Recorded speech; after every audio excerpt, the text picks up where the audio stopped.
오늘부터 성경 봉독을 공동체 성경 읽기로 우리 하겠는데요. 본문을 찾아보시죠. 욥기 1장 8절부터 22절을 우리가 읽겠습니다.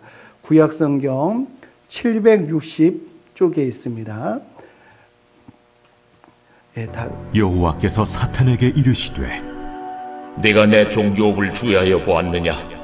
그와 같이 온전하고 정직하여 하나님을 경외하며 악에서 떠난 자는 세상에 없느니라.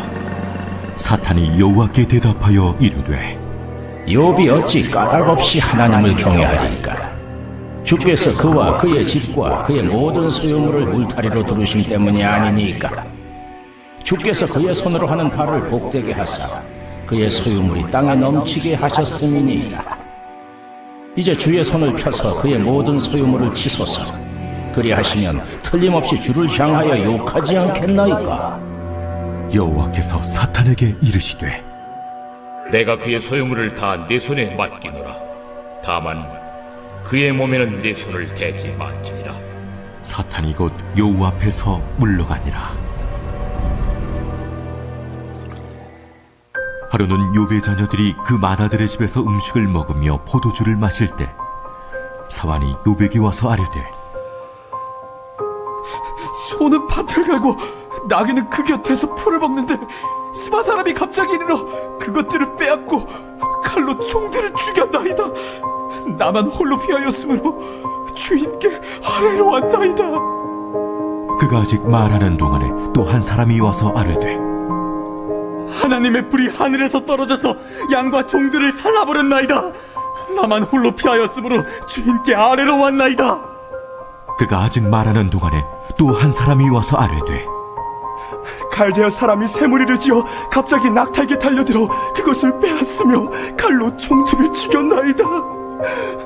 나만 홀로 피하였으므로 주인께 아뢰러 왔나이다. 그가 아직 말하는 동안에 또 한 사람이 와서 아뢰되 주인의 자녀들이 그들의 맏아들의 집에서 음식을 먹으며 포도주를 마시는데 거친 들에서 큰 바람이 와서 집 내 모퉁이를 치매 그 청년들 위에 무너짐으로 그들이 죽었나이다. 나만 홀로 피하였으므로 주인께 아뢰러 왔나이다. 욥이 일어나 겉옷을 찢고 머리털을 밀고 땅에 엎드려 예배하며 이르되 내가 모태에서 알몸으로 나와서 온즉 또한 알몸이 그리로 돌아가올지. 주신 이도 여호와시오 거두신 이도 여호와시오니 여호와의 이름이 찬송을 받으실지니이다 하고 이 모든 일에 욥이 범죄하지 아니하고 하나님을 향하여 원망하지 아니하니라.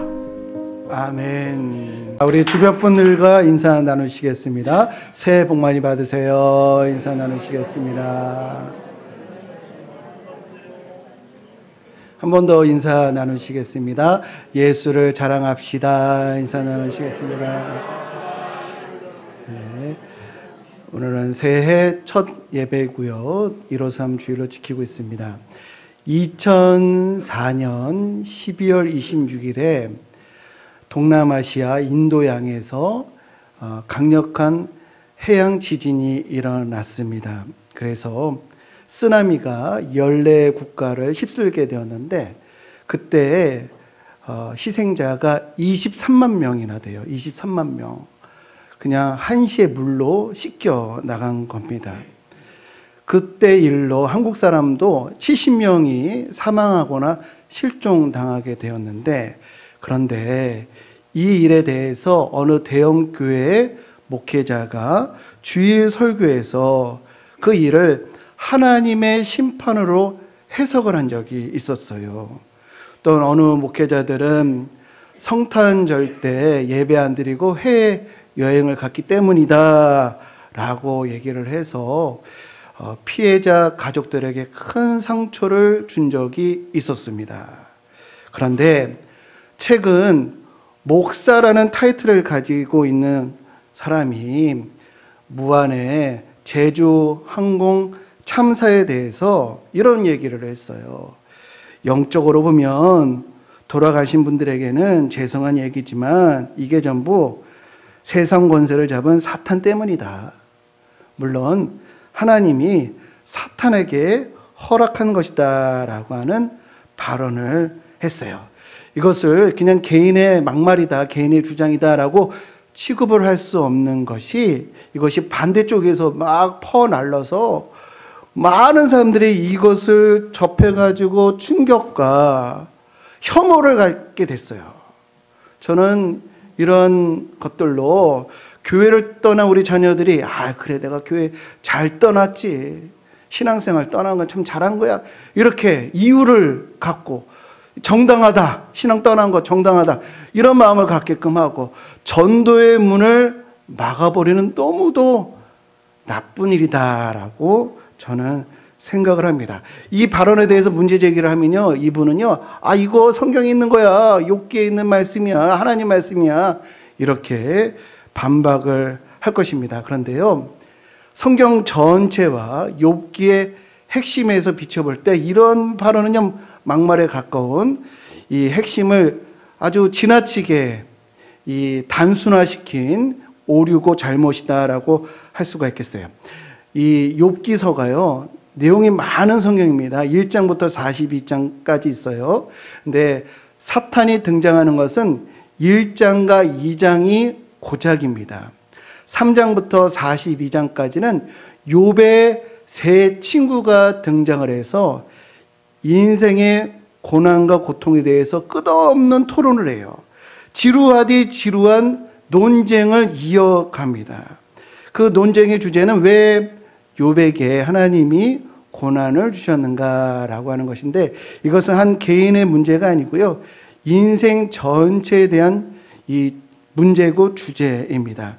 욥기를 다 읽어보셨으면은 발견하게 되는 사실인데, 욥기서는요, 우리 인생의 고통과 고난에 대해서 속 시원하게 답을 주고 있지를 않아요.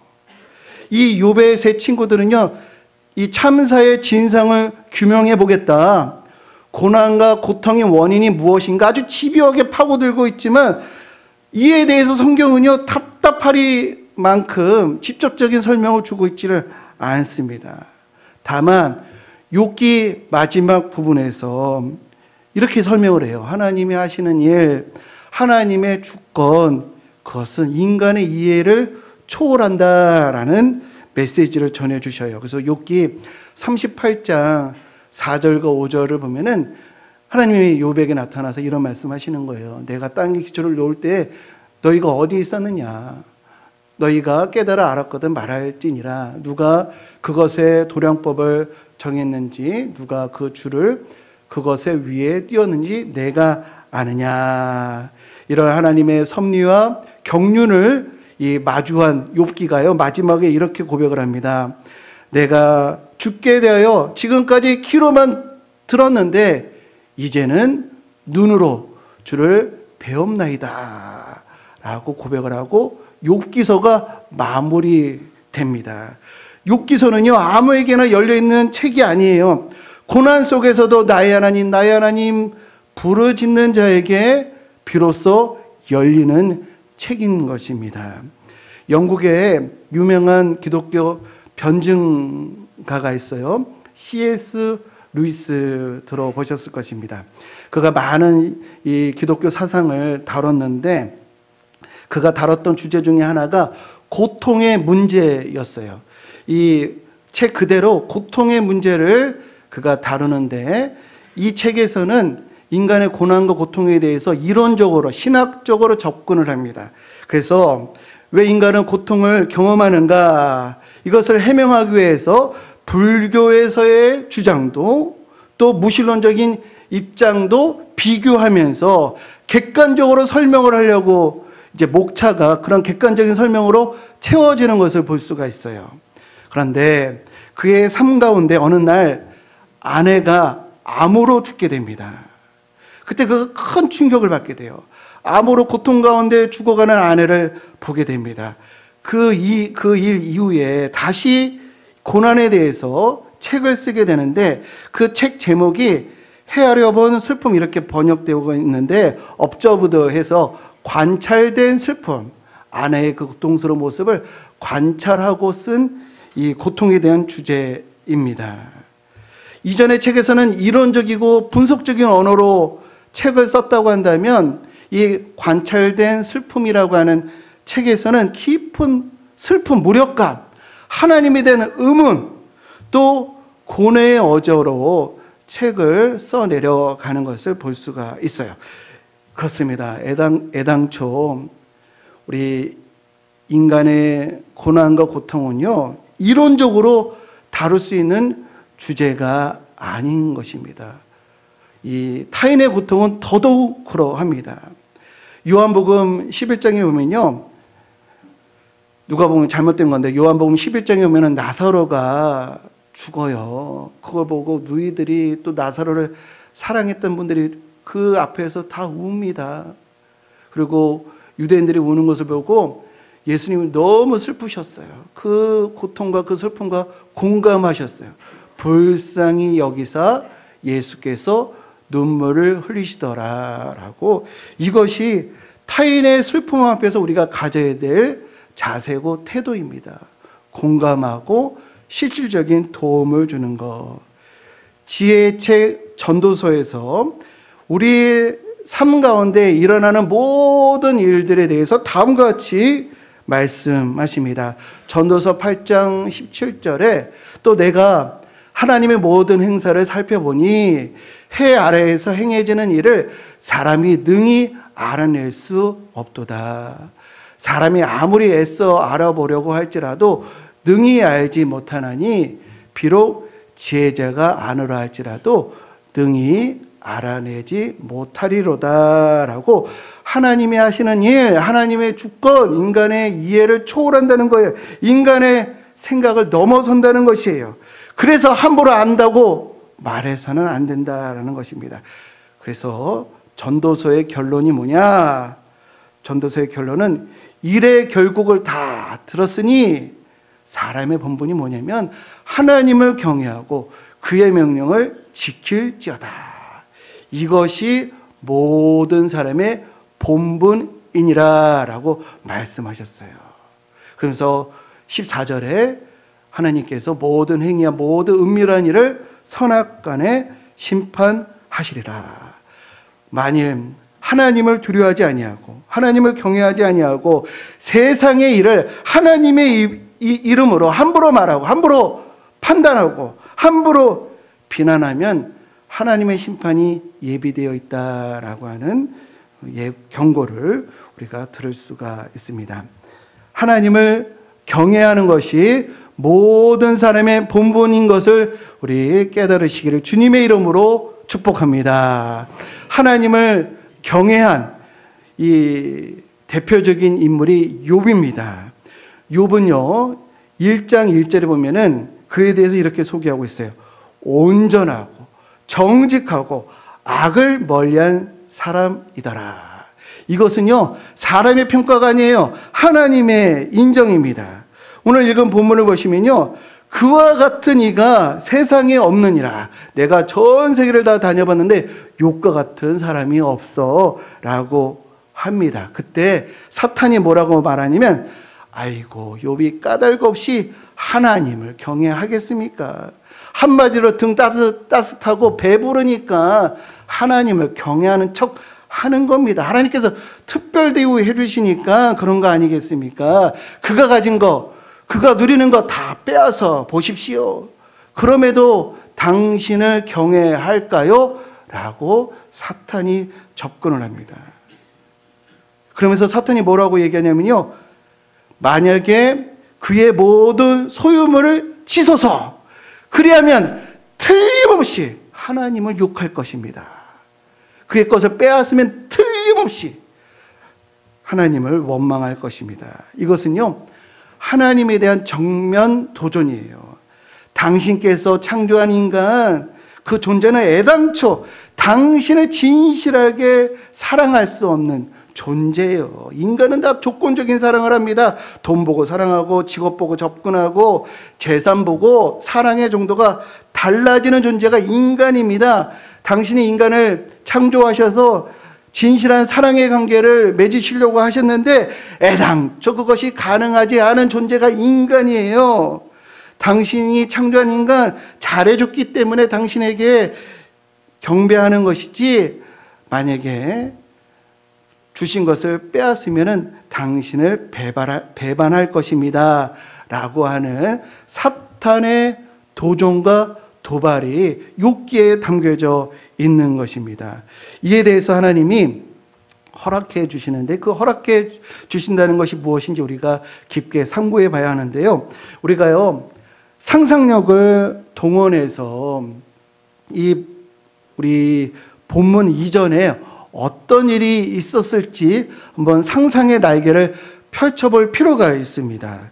우리 본문 이전에 어떤 일이 있었을지 한번 스토리를 한번 만들어 보면요. 우리 보통 이제 영화에서요, 이제 흥행을 하면은 속편이 나오잖아요. 뭐 2탄도 나오고 3탄도 나오는데, 그렇게 해서 소재를 막 이 사골 이렇게 우려내듯이 이 소재를 다 이제 빼서 쓰다 보면요, 심지어 어떤 일을 하냐면, 이제 속편인데 스토리는 그 앞의 이야기로, 앞의 배경으로 영화를 만드는 일들이 있어요. 예를 들면은 이 슈퍼맨 시리즈인데 1탄, 2탄, 3탄이 나오고 4탄, 5탄, 6탄은요, 이 슈퍼맨이 어렸을 때의 이야기, 그러니까 초등학교 시절의 이야기를 가지고 영화를 만드는, 그러니까 후에 나왔지만 그 배경과 스토리는 그 인물의 앞의 것을 가지고 영화를 만드는 것을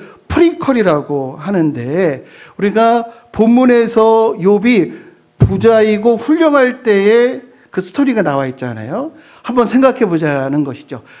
욥이 처음부터 부자는 아니었을 거 아니에요. 처음에는 가난하고 평범했을 그런 시절이 있었을 일 텐데, 그 사회 초년 시절에, 그러니까 이제 막 대학을 졸업하고 풋풋한 시절에 욥은 어떻게 살아갔을까? 어떻게 살았을까요? 성경을 우리가 비추어 봤을 때 욥이 청년 시절에는 교회에서 어떻게 신앙생활을 했을까요? 아주 진실하게 봉사하고 살았을 것입니다. 사회에서는 아주 신실하고 정직한 인물이었을 거예요. 하나님이 그를 칭찬했겠죠. 야, 욥과 같은 자가 없다. 욥은 거짓이 없어. 진실해. 그때 사탄이 뭐라고 했을까요? 성경에 있지는 않지만 사탄은 이랬을 것입니다. 하나님, 그야 욥에게 잃을 것이 없으니까 그런 거죠. 가진 것이 없으니까 시험 받을 일도 없고, 지위가 낮으니까 겸손한 것이에요. 만약에 욥에게 부를 주시고 권력을 주신다면 어떻게 될까요? 분명히 틀림없이 달라질 것입니다. 돈맛을 하면요, 부를 탐할 것이고요, 교만해지고, 그리고 바쁘다면서 하나님을 멀리할 겁니다 라고 했을 거예요. 그때 하나님이 한번 시험해봐라. 그때부터 욥에게 막 욥이 손 대는 일마다 잘 됩니다. 그냥 농사가 대풍년이 되고요, 가축들이 그냥 2배, 3배 숭풍숭풍 나가지고 재산이 막 늘어나고, 또 상인들과의 거래도 아주 번창해서 점점 부유해져서 동방에서 가장 큰 부자가 되었어요. 지위가 높아졌습니다. 그거부터 오늘 우리 욥기 1장이 시작이 되잖아요. 아마 그가 이렇게 부자가 되었을 때 사탄은 그의 마음을 흔들기 위해서 끊임없이 시도했을 것입니다. 주변에서 아부하는 사람 붙이고요, 교만을 붙이기도 하고요, 경쟁자들의 시기와 모함으로 욥을 흔들어 보기도 하고요, 눈코 뜰 새도 없이 바쁘게 만들었을 것입니다. 그러나 욥은요, 신실하여서 부자가 되어도 여전히 아침마다 하나님께 감사하고 기도하고 예배했을 것입니다. 가난한 이웃에게 자신의 것을 나눠주면서, 욥기를 읽어보면요, 그런 내용이 있어요. 내가 많은 사람들을 도왔다라고 하는 내용들이 있거든요. 모든 것이 하나님께로부터 왔기에 나는 이것을 관리하는 삶을 살아가는 것입니다. 이렇게 고백을 했을 것입니다. 이제 본편에 들어와서 그에게 부를 주고 명예를 주면은 그가 하나님을 떠나고 배신할 줄 알았는데 안 그러잖아요. 오늘 본문에 보면은 욥은 부하고 훌륭하다고 합니다. 하나님을 경외했다고 하잖아요. 그러니까 사탄이 접근해서 이렇게 얘기합니다. 그의 모든 소유가 사라지면 달라질 것이다. 틀림없이 하나님을 욕할 것이다. 사람이란 존재가요, 1억이 없어도 잘 사는데 있던 1억이 사라지면 사람은 그냥 절망을 하는 그런 존재가 인간입니다. 그의 소유를 다 치면 틀림없이 배반할 것입니다. 하나님이 그것을 허락해 주셔요. 사탄은요, 자신의 주장을 증명해야 하니까 아주 잔혹하게 욥의 소유를 치기를 시작하는데, 오늘 읽은 우리 본문을 보면요, 15절에 스바 사람들, 갈대아 사람들이 가축을 치고 또 종들을 죽였다. 경제적인 환난이 들이닥쳤다라는 것이에요. 갑자기 사업이 망했다는 것이에요. 또 보면은 그 일을 말하는 동안에, 성경에 보니까 이렇잖아요. 말하는 동안에 또 한 사람이 와서 하늘에서 불이 떨어져서 양과 종들을 살라 버렸나이다. 하늘에서 불이 떨어져서, 이거 오늘날로 말하면 쓰나미가 일어나서 대홍수, 폭설, 산불이 일어나서 모든 것을 다 쓸어가 버렸습니다. 자연재해로 인한 재난입니다. 또 이것을 말하는 동안에 또 한 사람이 와서 뭐라고 얘기하죠? 바람이 불어 집에 모퉁이를 쳐 그 집이 무너져서 당신의 자녀들이 다 죽었나이다. 동시다발적으로 모든 재물과 자녀들을 잃어버린 거예요. 한 가지 일만 우리가 당해도 너무 슬퍼서 쓰러질 지경일 텐데, 욥은 엄청난 충격, 슬픔, 비통함 가운데 있게 되었습니다. 이 욥의 처지, 이 마음을 성경은 다음과 같이 표현하고 있어요. 겉옷을 찢고 머리털을 밀고 땅에 엎드려. 우리는요, 욥이 하나님 원망하지 않고 하나님께 이 찬양의 고백을 하니까, 아, 욥은 원래 그런 사람인가 보다. 막 기계처럼 꼬집어도 두들겨 맞아도 난 안 아픕니다. 나는 행복합니다. 난 괜찮습니다. 그래도 감사합니다. 이게 자동적으로 나오는 사람으로 우리가 이해할 수가 있는데 그렇지 않다는 것이에요. 이 일을 당했을 때 마음이 찢어졌고 눈물이 앞을 가렸고 슬픔과 비통한 가운데 그가 깊은 웅덩이에 빠져 있었다라고 하는 것을 우리에게 알려주시는데, 그런데 그런 상황에 있었음에도 욥은요, 다음과 같았다라고 말씀하셔요. 이것이 우리가 주목해야 하는 것입니다. 욥이 그런 애통과 슬픔 가운데 있었지만 끝까지 예배하며, 오늘 20절에 보면은 끝까지 예배하며, 이것을 우리가 주목해야 해요. 이것은 무슨 의미일까요? 기도의 상을 엎어버리지 않았다는 것입니다. 끝까지 예배했다는 것이 그거예요. 많은 사람들이 뜻하지 않은 사고와 질병을 얻게 되면요, 정말 그때가 기도해야 할 때고 기도가 필요한 때인데 그때 예배하지 아니하고 기도하지 아니하고 기도의 성을 엎어버리면서 하나님을 원망하는 경우가 많이 있습니다. 그러나 욥은 그러한 때에도 하나님 앞으로 끝까지 나아갔다. 그리고 그가 한 고백이 뭐죠? 주신 이도 여호와이시오, 거두시는 이도 여호와이시오니라고 이 끝까지 원망하지 않는 것을 볼 수가 있어요. 그랬더니 2장에서 다시 사탄이 등장을 해요. 아니, 부르주면은 원망을 하는, 신앙에서 떠날 줄 알았는데, 재산과 자녀를 빼앗으면은 하나님은 원망할 줄 알았는데, 이게 이 끝도 없는 거예요. 여전히 하나님과 욥의 관계가 견고한 겁니다. 이번에는 하나님의 허락을 받아서 머리에서부터 발끝까지 종기가 나게끔 합니다. 극한 육체의 고통과 괴로움 속에 처하게 해요. 너무도 괴로워서 욥이 질그릇 조각, 그러니까 거칠거칠한 기아 조각으로 자신의 몸을 긁지 않으면 괴로워서 살 수 없는 그런 육체적인 고통 가운데 있게 돼요. 사탄은요, 온갖 꾀와 수단과 방법을 동원해서 하나님과 우리의 사이의 관계를 깨트리려고 합니다. 그러나 욥은 어떠했는가? 성경에 보니까요, 욥이 그 모든 일에 입술로 범죄하지 아니했다라고 말씀을 우리에게 들려주고 계십니다. 그러자 사탄이 발악을 합니다. 뜻대로 하지 않으니까 사탄이 아주 분개를 하면서 얼마나 화가 났는지 이 사탄의 이 마음을요, 욥의 아내의 입술로 표현이 되는 것을 볼 수가 있어요.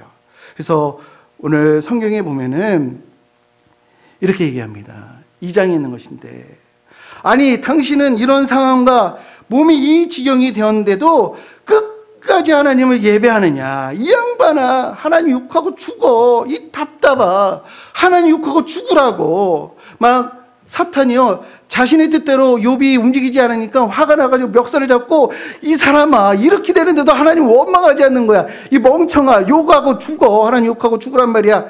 이렇게 하는 이런 상황이라는 것이에요. 그러나 욥은 부인에게 이렇게 얘기를 하죠. 이것은요, 단지 아내에게 한 말이 아니고요, 그 배후에 있는 사탄에게 전해주는 말인 것인데요, 그대의 말이 어리석은 여자의 말 같도다. 그대의 말이 어리석은 사람의 말 같도다. 이 말을 듣는 순간에 사탄이요, 더 이상 등장하지를 않습니다. 완전히 사라져 버려요.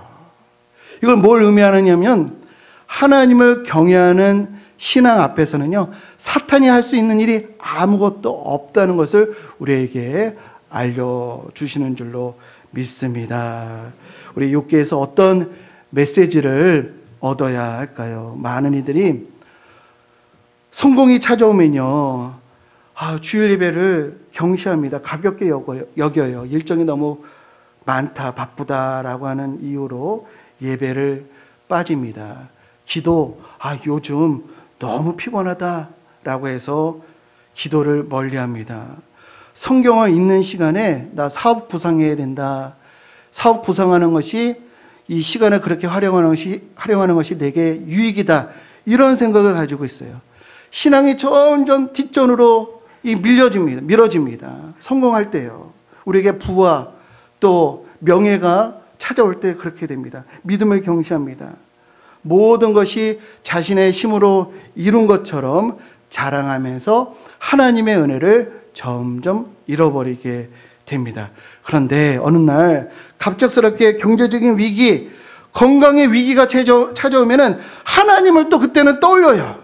왜 내게 이런 일이 생겼는가? 왜 이런 고통을 주십니까? 지금까지 신앙을 소홀히 했던 것은 돌아보지 않고 어려움이 닥치자마자 하나님을 비난하고 하나님을 원망하고 또 우리 믿는 자들을 공격하고 교회를 경시합니다. 적대시합니다.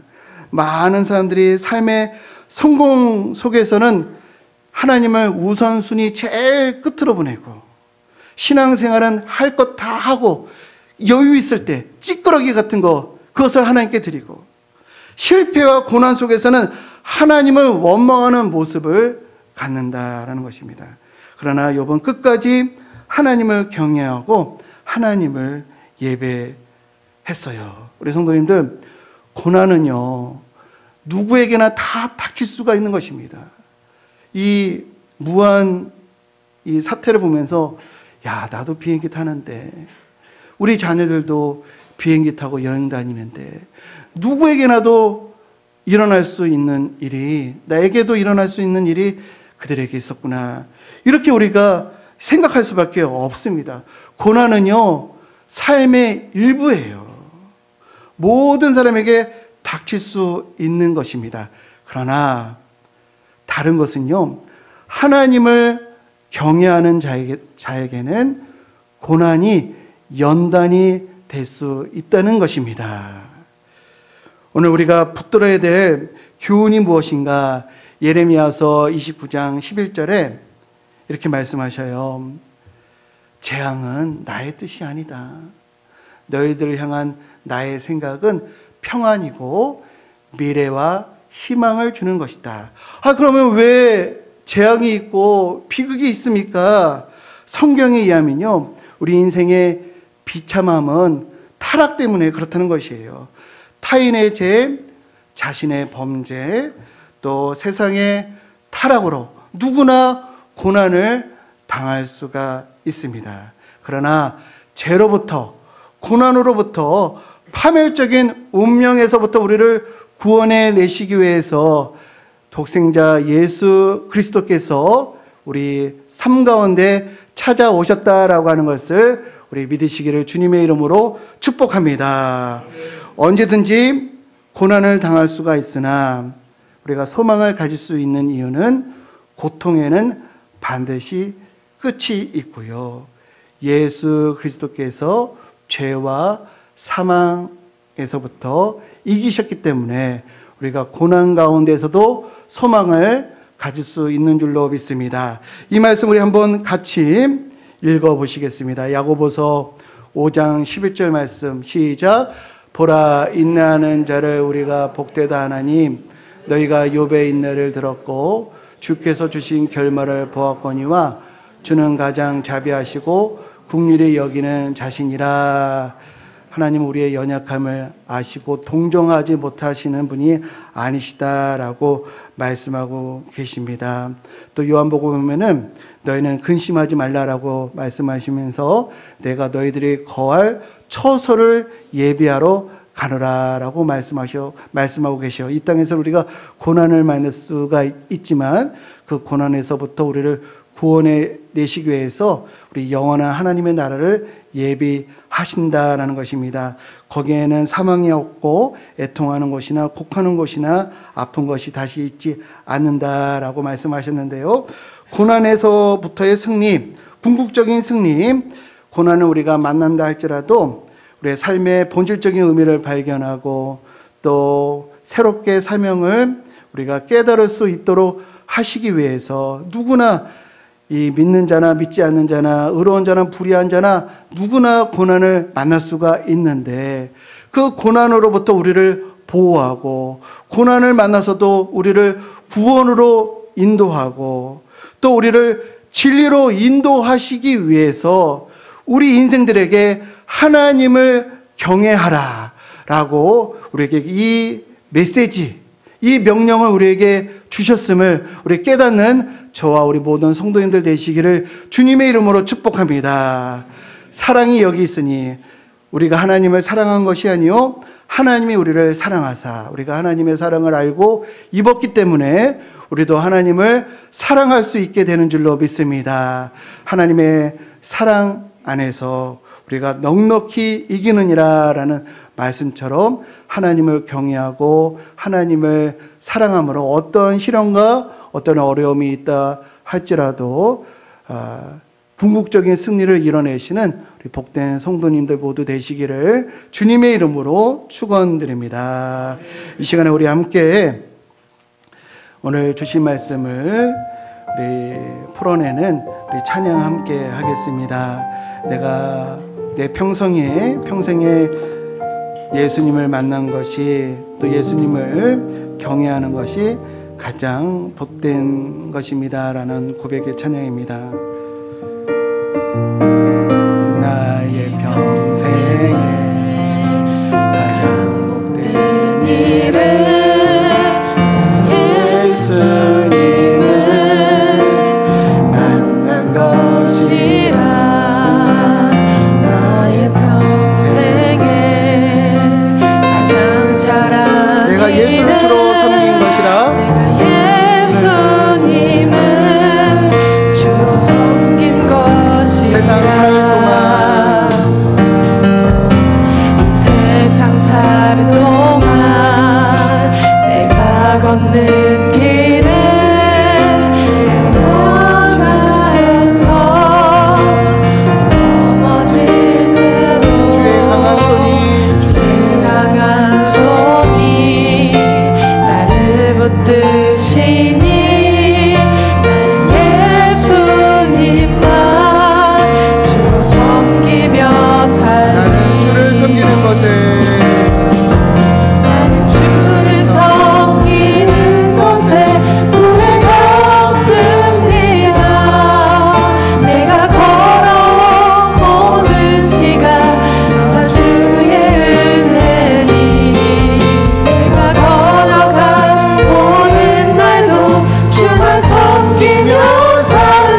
의지하고 하나님을 경외하는 우리 권속들 되게 하옵소서. 우리 주의 이름 한번 부르며 우리 기도하겠습니다. 주여, 하나님 우리에게 귀한 주의 말씀 들려주시네. 하나님 하늘과 땅을 창조하신 모든 것을 다스리시는 고백합니다.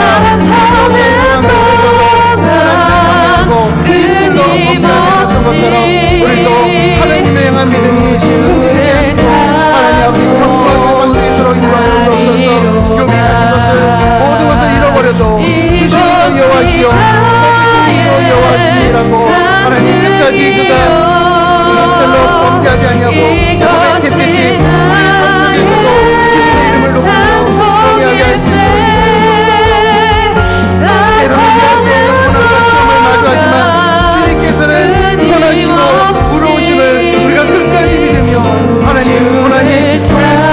만드는 하나님 연단이 될 수 있도록 인도하여 주옵소서. 하나님을 경외하는 것이 기쁨이고 내 마음과 주님을 향해 나아갈 수 있도록 인도하여 주옵소서.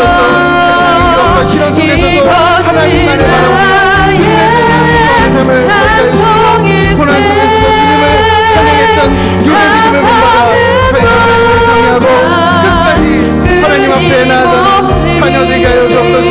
특별히 우리의 권속들 우리의 후손들 하나님을 경외함으로 하나님 언제든지 승리하는 우리 자녀들 될 수 있도록 다스려 주옵소서.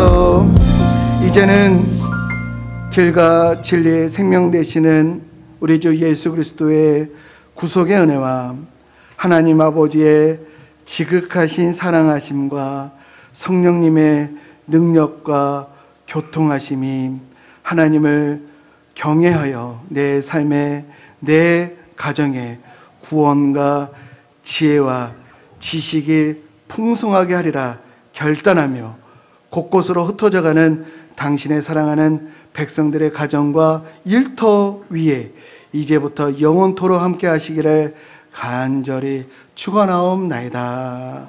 아멘.